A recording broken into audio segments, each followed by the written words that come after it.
Well, from last game at Bournemouth, I think we have some uncertainties with Niles, who was sick yesterday, with flu, and we should have Koscielny back, and we should have Monreal back in available for Saturday, and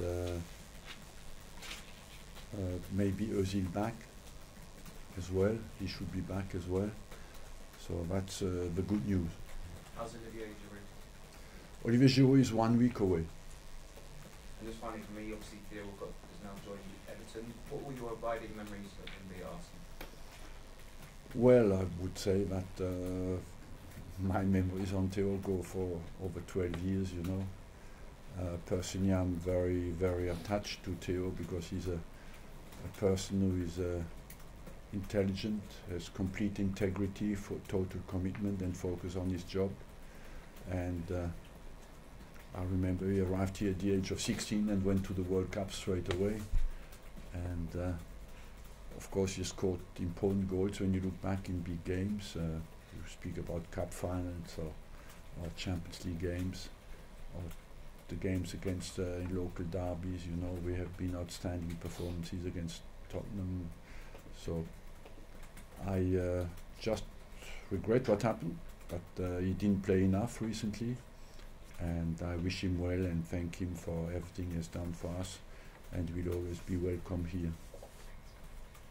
Thank you for your time, Arsene. Could you tell us the latest on Sanchez to Manchester United? That is a story where you are well documented apparently in the media, you know, so I have not a lot to add to that. It can happen, it can as well not happen. Really, it's still? Yeah. At that stage? Yeah, at that stage, yes. Do you think then there is a chance he can ever play in an Arsenal shirt again? Yes, of course. If it doesn't happen, he will play on Saturday. I think United want to do it within the next 24 hours. How likely do you think that is? I've worked on transfers for 30 years, you know, so it is likely to happen, but any moment, any minutes, things can break down. That's how the transfer market is. So as long as it's not over the line, you have to accept that it can as well not happen. It's never, these kind of things are never guaranteed. And obviously a part of the negotiations, it would seem, involves a player coming the other way, in Henrik Mkhitaryan. Is that your understanding as well? My understanding, yes. And what about him as a player? Do you like him? Yes, of course. If it's a possibility, it's because I like the player. And he likes Arsenal too. You've probably heard his quote from 2009. If not, I can give it to you.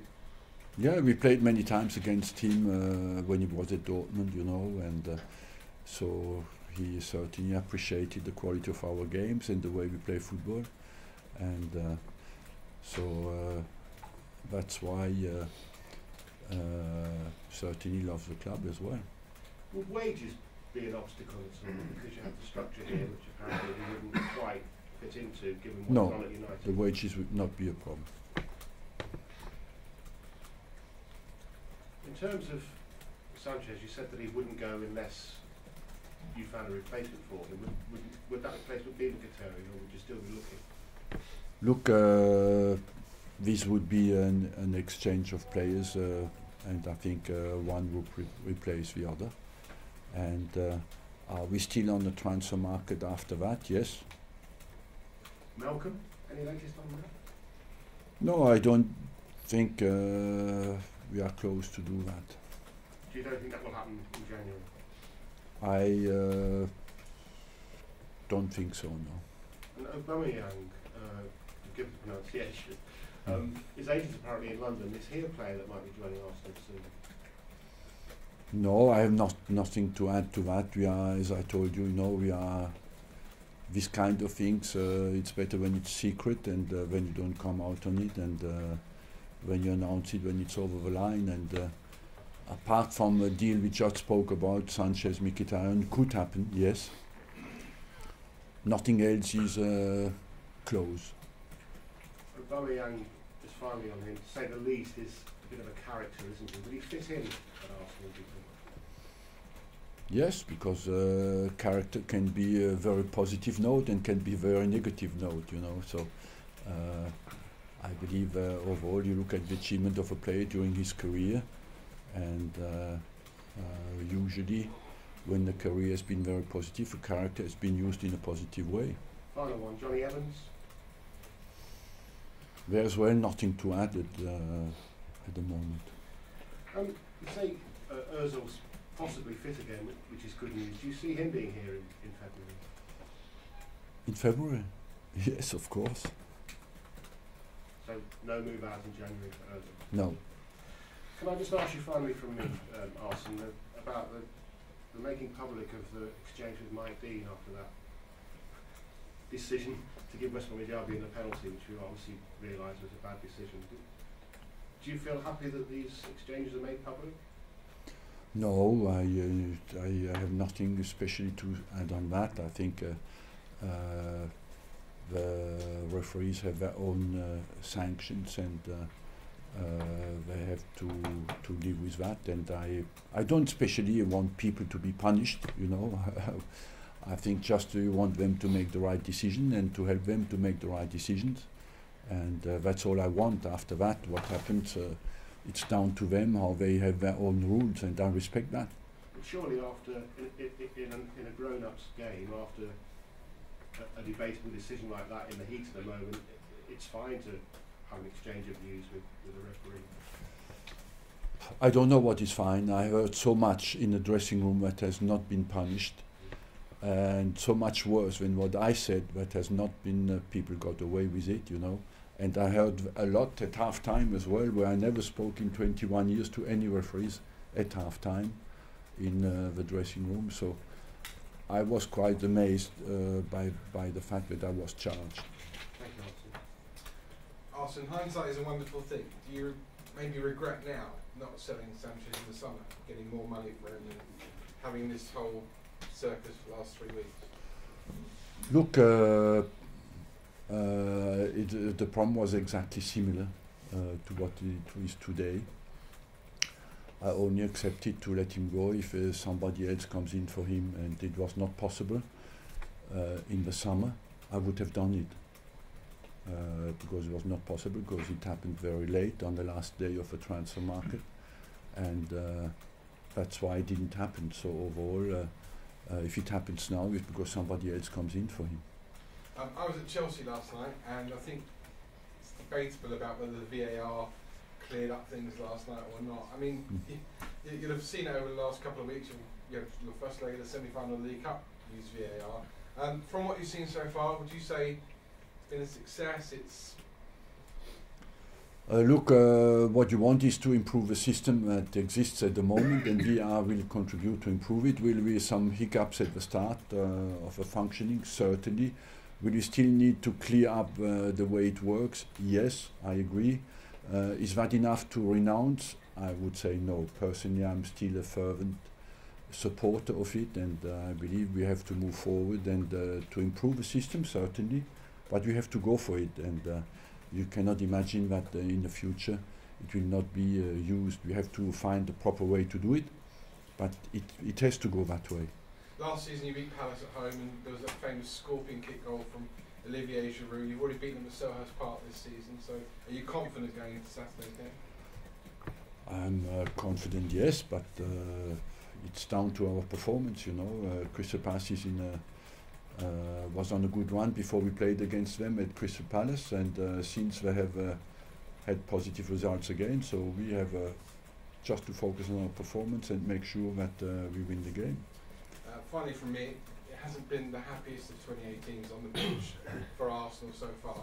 Of course it can always turn around, but are there days when you sit there and think to yourself, you know, maybe this will be my last season here, maybe I'm, you know, it's just not going to work out? And no, that's not the way I respond. I agree completely that 2018 until now has not been very positive, but I'm long enough in the job to know that what is important is how we respond to it, and to focus on the performance.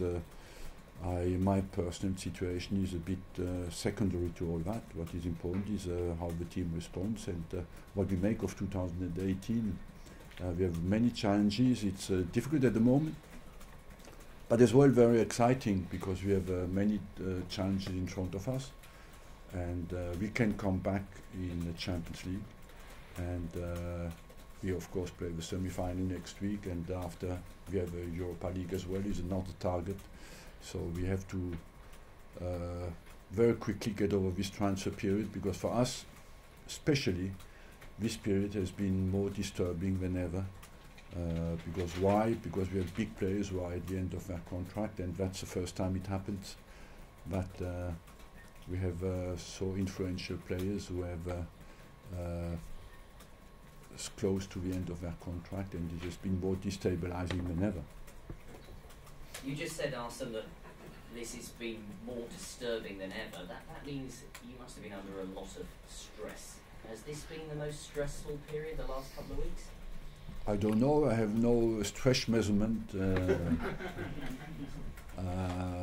at all, but it is, of course, it has been very. It occupies you on the pitch, off the pitch, and at night as well, because you're very busy. After that, I think I can deal with the kind of stress it creates, and the experience I have helps me to focus on what is important and at the right moment. How close are you to confirming Jack Wilshere's future? We know what we want.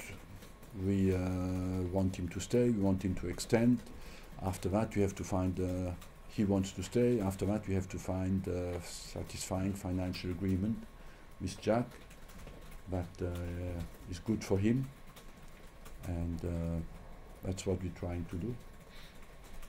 Arsene, reports coming out of Manchester suggest United are willing to pay Sanchez £500,000 a week. Is that a worry for football in general, that the bar's being raised so high? I wouldn't like to come out on the numbers, because that's Man United problem. If they want to come out with the numbers they offer to Sanchez.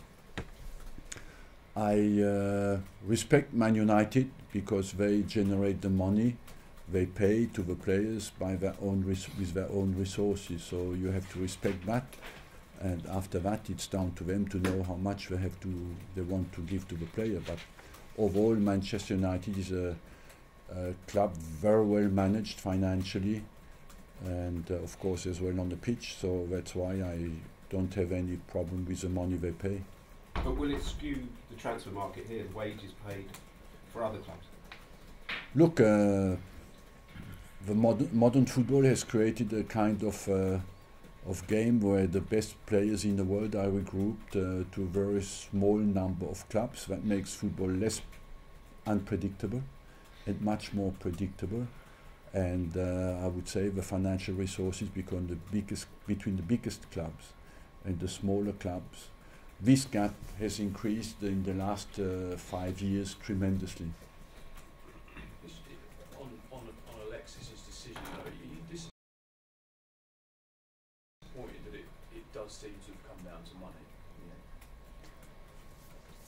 No, because we are professional players. I have no problem with Alexis Sanchez's attitude. He has been outstanding with us. He was in training yesterday, fully committed and prepared 100%. You know, he's a guy who is one thing you cannot question for Alexis Sanchez is his professionalism and his commitment.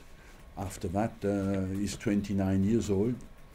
The next contract will be, of course, very important for him. I mean, Arsenal made him a big offer, didn't you, to stay here? Did the fans have to accept, though, that maybe Arsenal can't still quite compete with United and City in terms of the wages that they can offer? Yes. Financially, yes. That doesn't mean that you cannot compete on the pitch, but that will not be an excuse big enough to not compete on the pitch. But of course, there is no mystery that United and City have bigger financial resources. Is it a case, though, that you might have to tweak the wage structure to maybe pay the top players more and have fewer players on the same sort of salary? That would need a longer explanation maybe than just a short press conference. It's debatable but not feasible. I do not want to come out with the numbers now because I feel that would not be the right moment. We did the maximum we could afford to do, and one day maybe I will come out on that, but today is not the moment. Okay, you left him out at Bournemouth because he was, I think Yeah. you said half in, half out, but if the deal isn't done, are you confident he's in the right frame of mind to play? Yeah, because it's deadline now. When I left him out at Bournemouth because I was scared that we sit at Bournemouth on Saturday night and the transfer happened. It was already quite advanced, so I didn't want to be in a position where I travel with him and he has to go back and doesn't play. But you think if it's not done, he'll be in the right frame of mind mentally? If it's as you said, you well informed. It's now in the next 24, 48 hours. It will happen or not. Thank you very much.